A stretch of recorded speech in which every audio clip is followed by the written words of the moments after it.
Our next panelist we have is Gagan Prabhu. He works at the finance division. Gagan, do you want to take over? Hi. Thank you for that, Tommy, and thank you, Prajakta, for introducing me. So I am a spring 2019 student, and I've been working at the finance division over at 177 Huntington for almost a year and a half now. So I took a gap in between when I went to co-op, but then I worked there for a year, went on co-op, and got back to the same position again.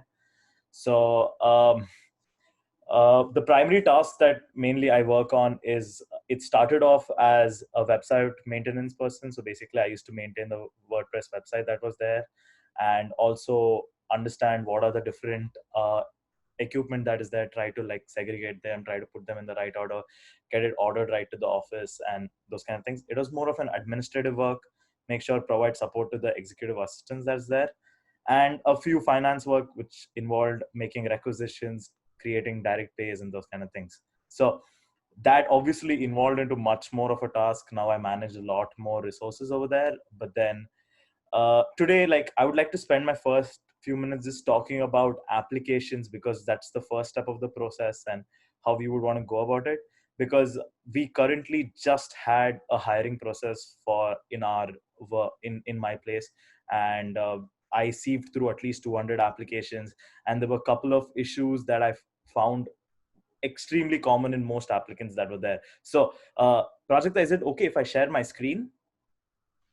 Yes, let me just make you a host as well. Okay.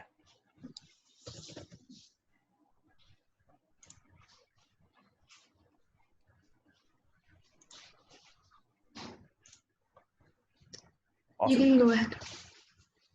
Yes.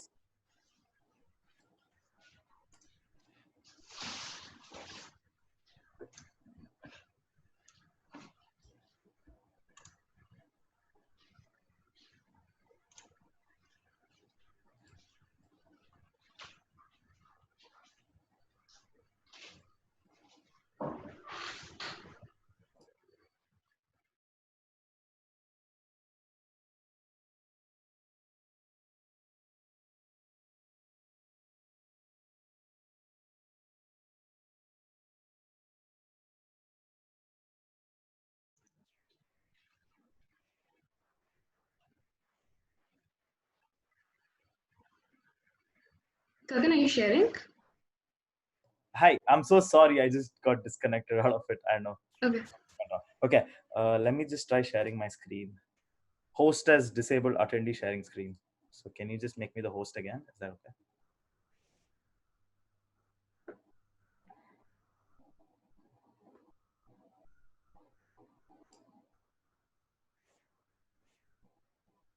Okay. Can you see my screen?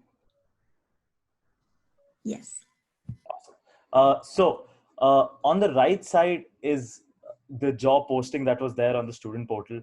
And the key things I would like to highlight for everyone to see is that there are like exact job description which says what kind of tasks you need. Basically, like create a master list, what is there, create org charts, like routing of contracts, supports and updates for the website, and handling of data for visualization through Tableau and Excel. So first thing would be to customize your resume if you've worked on these things, to make sure you're highlighting these things.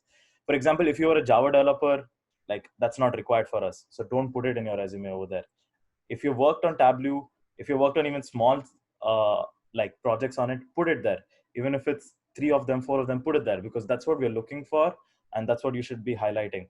Like if you put the same resume up there, what you're going to put for job postings, it's going to be really difficult for us to go through those resumes, because like there's like 200 applications within the first 2 days of the job posting that is there. Secondly, the job requirements is a extremely must. So basically these 3 points ensure that like whether you get selected or not. So make sure if you worked on something similar, for example, I know it says Tableau preferred, but if you worked on Power BI, try to mention over there that I worked on Power BI, which is similar to Tableau. So I could easily pick that up. Try to put this across in your resume so that it helps the person who's going through the resume pick it up. Now, once you click here to apply this job, you come across this place, which should be familiar to most of you, which has a list of questions that is there. So for our department, we have like about 6 different fields, 5 different fields that needs to be filled. So the common mistake that I saw from everyone was most of them skipped through this thing. Like, why do you skip through these things? They have been provided there as a platform for you to exactly tell what is required. I know you put it in your resume, but that doesn't mean, like, if you don't fill it over here, we're not even going to look at your resume. So the first and foremost what you got to do is make sure you fill these columns that is there with everything that you can. Like, it doesn't have, and when I say everything, I saw a lot of applicants copy paste what is the definition of WordPress from Google and onto here.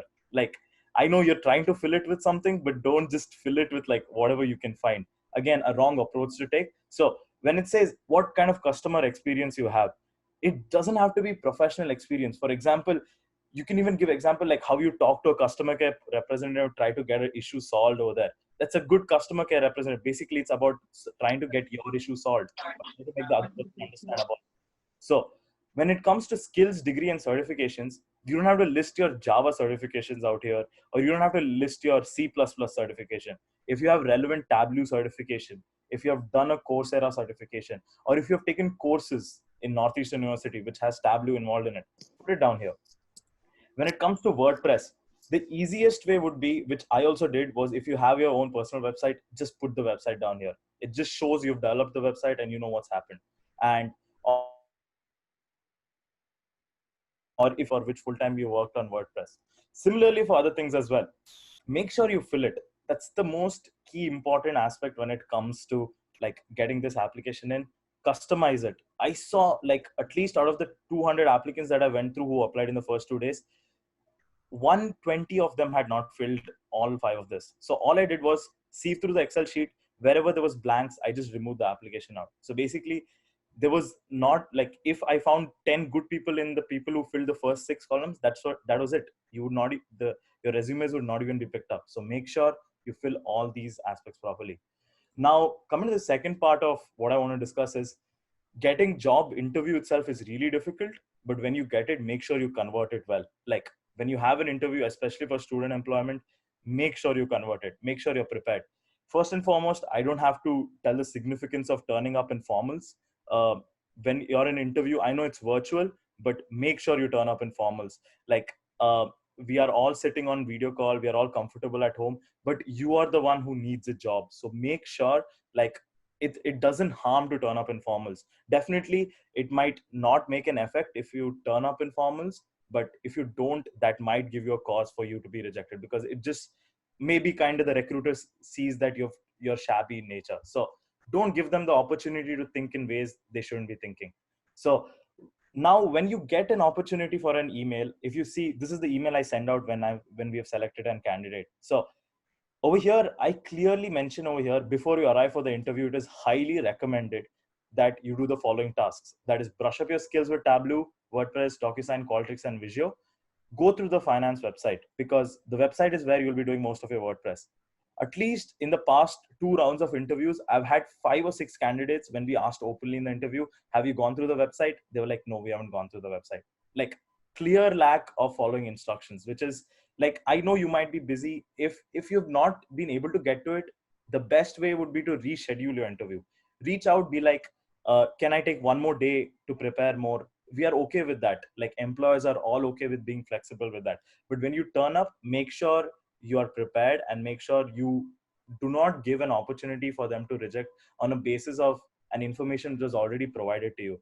External factors, like maybe you didn't know a technical question in WordPress or Tableau, that's difficult. You can't predict those questions. But certain things like, have you gone through the website? And you go like, oh no, I haven't had the chance to go through it, but I'll go through it after the interview. Nope, that's a nope straight up, because the competition is so tight.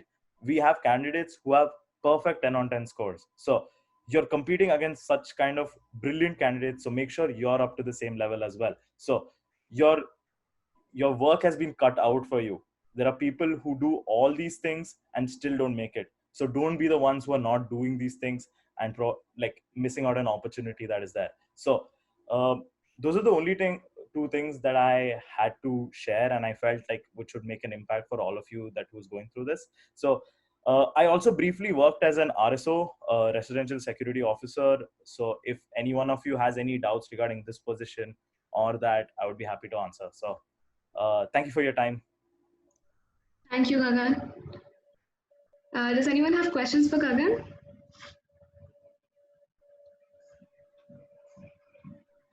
Um, Good info, Gagan.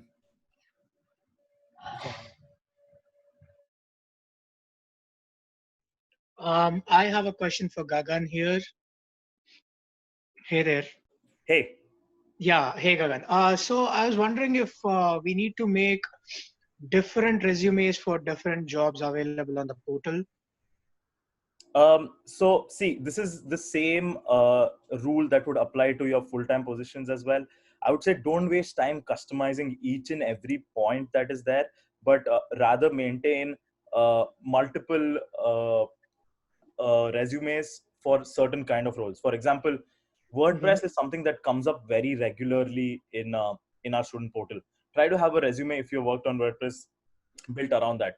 Photoshop, Illustrator, those kind of designing stuff comes up regularly too. Try to have a resume tailored to that. Customer service, ITS, Merino, those kind of things come up. So have these 3 or 4 different kind of resumes and try to tweak a few words. I wouldn't say customize it completely, but try to tweak a few words. And if you think you lack the skills for that job, try to like show that you have other skills which match up to the skills that is required. So that's where you would like to customize it. But yes, do not send a generic resume. It's not going to help your cause. So I wouldn't say customize it completely, but like, if you have the time, go ahead. But I know we are all grad students, it's tough.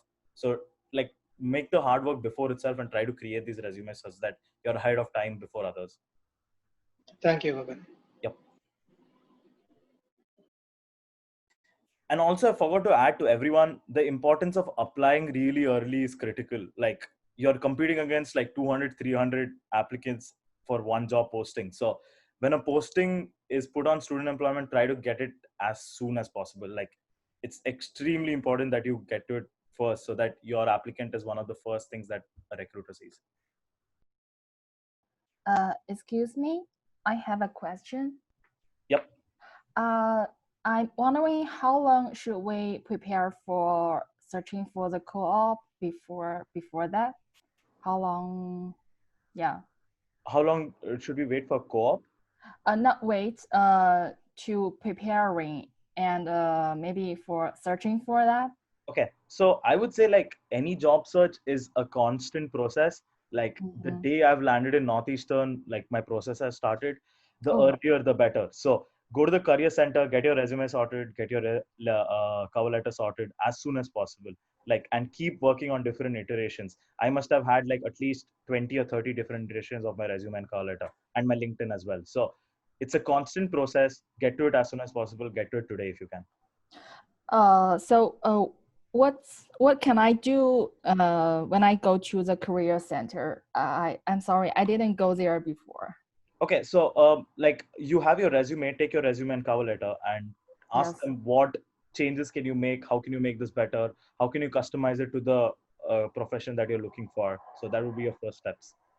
Okay, I try to get some resource there, but is there any one-on-one coach about my resume and cover letter now?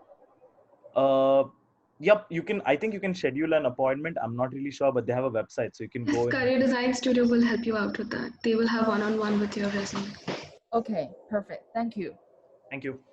Gagan, so, hey Gagan. Yes. Yeah. So, usually around what time in the day is the jobs being posted on the portal, because we can have our foot straight up, looking for the jobs during that time. So I would say what I have noticed is 8 to 9 is pretty critical in the morning. That's when most of the jobs get loaded on, and evenings too. So around 4 to 6. So those 2 times. But then other jobs get posted in between as well. So if you're vigorously searching for student employment, I would say sign up to the in-mails that is there in student employment. You get mails pretty quickly. You can go through that, and also check student employment every an hour or two. It's not a big process. It takes like 30 seconds tops, so you can go through it. Okay, thank you so much.